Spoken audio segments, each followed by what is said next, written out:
you. Yeah. Item 1, are there any apologies for absence? No. Item 2, are there any pecuniary or non-pecuniary interests? Yeah. No. Yes.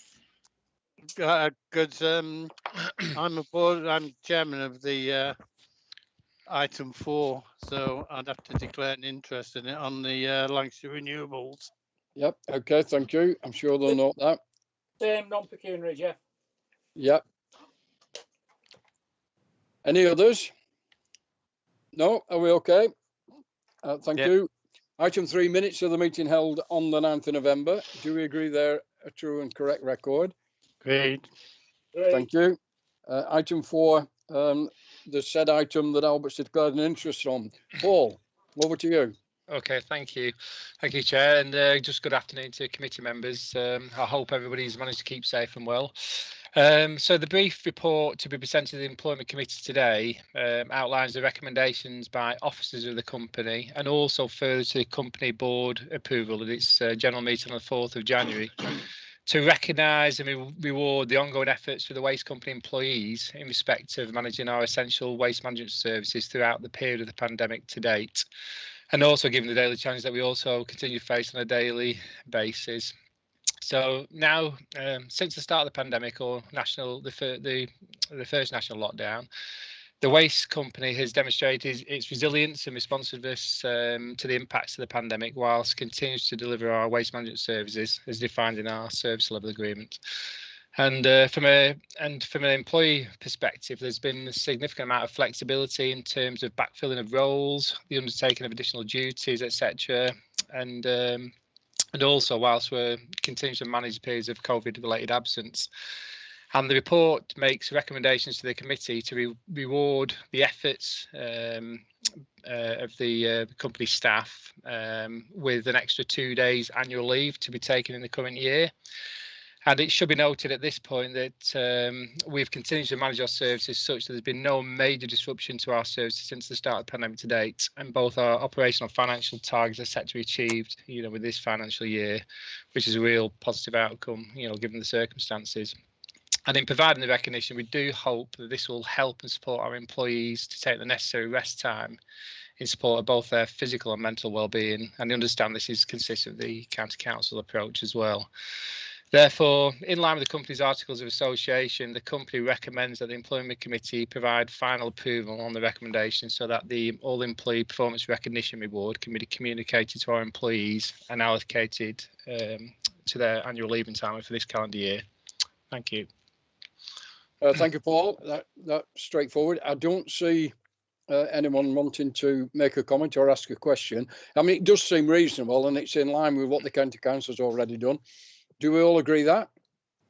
Agreed. Yep. Thank you very much. Thanks, Paul. Thank you. You're quite welcome to stay, but I'm sure you've more important things to be getting on. I will get on. Thank you very much for that. Yeah, thank you. Okay, now bye now. Item 5 is the pay policy statement. Deborah. Thank you, Chair. Yes, it's the annual pay policy statement that we're required to publish every April. Committee will be familiar with the format of the statement and it's largely unchanged. Just some notable points. You'll be familiar with the pay multiple that we assess the chief exec's salary compared to the lowest paid, and it shouldn't exceed 16 times more than that. Our pay multiple is just 11.5. It's slightly increased from last year, but it's well within the 1 in 16 ratio recommended. And at the very end of the report, there's our chief officer structure in there, so that sets out our senior pay. You'll also note that there's the uplift of the foundation living wage, and committee are recommended to recommend that to full council. So from April, it would be applied, and it's gone up from £9.30 per hour to £9.50. The VR policy was changed as a result of the pandemic, which is reflected in the statement. There was a 3-year no return for VR leavers. That's been lifted to enable more flexible resourcing where needed to support the pandemic response. The exit cap is referenced as well, and although that issue is somewhat pending, it will require us at some point in the future to amend associated policies on retirement redundancy and employer discretions on pensions.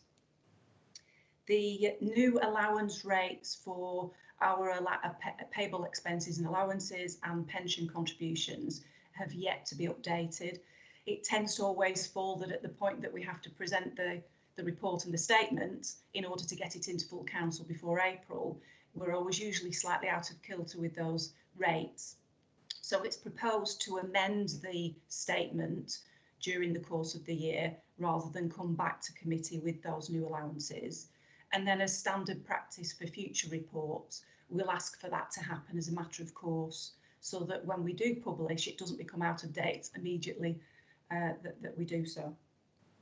And just finally to say that the report and statement's been shared with the trade unions, which they've noted.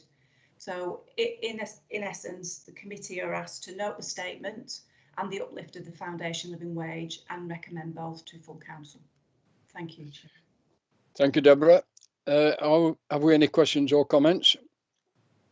No. Again, it all seems straightforward, doesn't it? Do we does. accept those recommendations to make to council? Yeah. Do you agree? Yes, we agree. Thank you very much. Thanks, Deborah.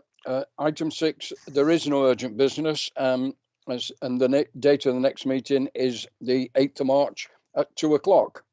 So can I move that we exclude the press and the public for the next item? Do you agree? Yes. Agreed.